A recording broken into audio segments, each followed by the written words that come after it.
Hello students, good morning. आज इस video में हम विज्ञान का पार्ट 5 पढ़ेंगे जिसका नाम है जीव जंतु। ठीक है बच्चों, तो चलिए स्टार्ट करते हैं। हमारे चारों ओर अनेक प्रकार के जीव जंतु पाए जाते हैं। सभी जंतु विभिन्न आकार प्रकार के होते हैं। कुछ जंतु आकार में बड़े होते हैं जबकि कुछ जंतु आकार में छोटे होते हैं। कुछ जंतु भूमि पर रहते हैं जबकि कुछ जंतु जल में रहते हैं। आइए इन जंतुओं के विषय में विस्तार से जानें। पहली हेडिंग दी हुई है बच्चों, पालतू जंतु।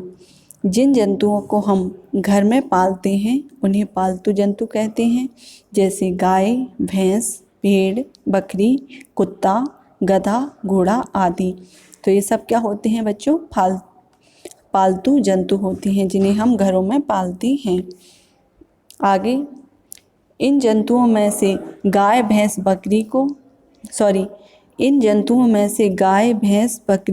को दूध के लिए, भेड़ को ऊन के लिए, कुत्ते को घर की रखवाली के लिए तथा गधे घोड़े आदि को बोझा ढोने के लिए पाला जाता है।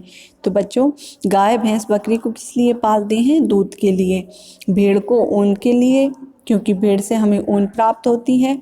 कुत्ते को घर की रखवाली के लिए तथा गधे घोड़े आदि को बोझा ढोने के लिए पाला जाता है।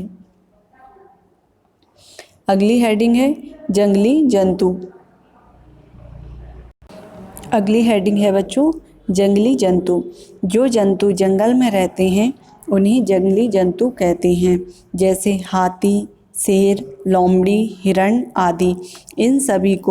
इन सभी का स्वभाव अलग अलग होता है। इनमें से कुछ शांत व कुछ आक्रामक स्वभाव के होते हैं। ठीक है बच्चों, जो जंतु जंगलों में रहते हैं उन्हें क्या कहते हैं? जंगली जंतु। ठीक है, हाथी, शेर, लोमड़ी, हिरण, ये सब कहाँ पर रहते हैं? जंगल में। ठीक है, साइड में दिया हुआ है, क्या आप जानते हैं हाथी जमीन पर रहने वाला सबसे बड़ा जंतु है।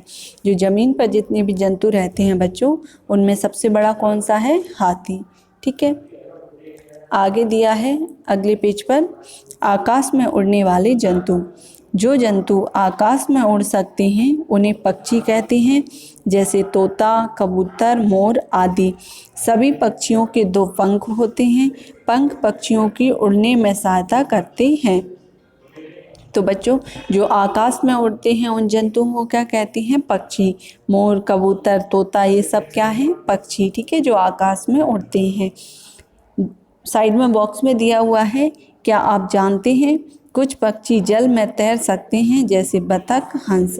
तो बच्चों, कुछ जंतु क्या करते हैं? पानी में भी तैर सकते हैं। ठीक है, जैसे कि बतख और हंस। आगे दिया हुआ है, आपने क्या सीखा। अभी तक हमने जो पढ़ा है ऊपर, उसमें क्या सीखा, उससे संबंधित एक प्रश्न पूछा है। भेड़ से हमें क्या प्राप्त होता है? भेड़ से हमें क्या प्राप्त होता है बच्चों? ऊन। ठीक है, यहाँ पर हम लिख देंगे ऊन। आगे दिया हुआ है, रेंगने वाले जंतु। जो जंतु भूमि व दीवार पर रेंगकर चलते हैं उन्हें रेंगने वाले जंतु कहते हैं, जैसे छिपकली, सांप, केंचुआ आदि। ये सब क्या होते हैं बच्चों? रेंगने वाले जंतु। ठीक है, सांप, केंचुआ, छिपकली। आगे दिया हुआ है, जलीय जंतु। जो जंतु जल में रहते हैं उन्हें जलीय जंतु कहते हैं, जैसे मछली, दरियाई घोड़ा, केकड़ा। ठीक है, मछली भी कहाँ रहती है? जल में। और ये जो दरियाई घोड़ा है वो भी कहाँ रहता है बच्चों? जल में। केकड़ा भी कहाँ रहता है? जल में। ठीक है, तो ये कौन सी जंतु हैं? जंगलीय जंतु। आगे दिया हुआ है, उभयचर जंतु। कुछ जंतु भूमि तथा जल दोनों स्थानों पर रह सकते हैं। ऐसे जंतु उभयचर जंतु कहलाते हैं, जैसे मेंढक, कछुआ, मगरमच्छ। ठीक है बच्चों, जो जंतु भूमि और जल दोनों में रहते हैं उन्हें क्या कहते हैं? उभयचर। और भूमि और जल दोनों में कौन कौन से जंतु रह सकते हैं? मेंढक, कछुआ और मगरमच्छ। ठीक है, एक कौन सी जंतु हैं? उभयचर। ठीक है बच्चों, आगे दिया हुआ है आपने क्या सीखा। अभी जो ऊपर पढ़ा हमने उसमें क्या सीखा उससे संबंधित एक प्रश्न पूछा है। 2 उभयचर जंतुओं के नाम लिखिए। जो जल और भूमि दोनों पर रहते हैं उनको हम उभयचर बोलते हैं और उनकी हमें नाम लिखना है 2 जंतुओं के। तो पहला लिखेंगे हम मेढक और दूसरा कछुआ। ठीक है बच्चों, ये क्या है, उभयचर जंतु। याद रखने योग्य बातें, अगली हेडिंग है बच्चों याद रखने योग्य बातें। इसमें पहला पॉइंट है सभी जीव जंतु विभिन्न आकार प्रकार व स्वभाव के होते हैं। तो सभी जंतुओं का जो आकार प्रकार और स्वभाव होता है वो कैसा होता है बच्चों, अलग अलग।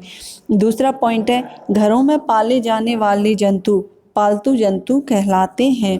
जो जंतु हम घरों में पालते हैं वो जंतु क्या कहलाते हैं बच्चों, पालतू। ठीक है, अगला पॉइंट है जंगल में रहने वाले जंतु जंगली जंतु कहलाते हैं। ठीक है, अगला पॉइंट है भूमि व जल दोनों जगह पर रहने वाले जंतु उभयचर जंतु कहलाते हैं। जो भूमि और जल दोनों में रहते हैं वो क्या कहलाते हैं, उभयचर जंतु। ठीक है बच्चों, ये हमारा जो पाठ था वो यहीं पर पूरा होता है। अगली वीडियो में हम इस पाठ के जो अभ्यास प्रश्न हैं उन्हें सॉल्व करेंगे। ठीक है बच्चों।